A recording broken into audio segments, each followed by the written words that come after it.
आज हम लोग देखेंगे कि किस तरह से मेटल और एसिड की रिएक्शन होती है। ये एनसीईआरटी की बुक में भी है। अगर हम एसिड ले लें, जैसे यहाँ पर हमारे हाइड्रोक्लोरिक एसिड है और सल्फ्यूरिक एसिड है, अगर हम इन एसिड की रिएक्शन किसी भी मेटल से कराते हैं, चाहे वो हाईली रिएक्टिव हो और मॉडरेट रिएक्टिव हो, रिलीज तो खैर करती नहीं है, तो कैसे रिएक्शन होती है, कौन सी गैस लिबरेट होती है। तो हमारे पास यहाँ पर एसिड है, हमने लिया है HCl एसिड ले लिया, उसमें हमने जिंक डस्ट हम लोग ऐड कराएंगे, तो इससे एक गैस प्रोड्यूस होगी, जो कौन सी होगी, हाइड्रोजन गैस। इससे जो गैस प्रोड्यूस हुई है वो है हाइड्रोजन गैस। अब हाइड्रोजन गैस की टेस्टिंग हम लोग कैसे करते हैं?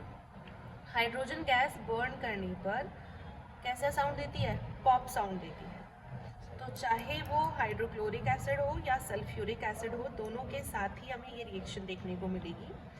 असल में होता क्या है कि मेटल अपने आयंस को लिबरेट करता है, आयंस छोड़ता है।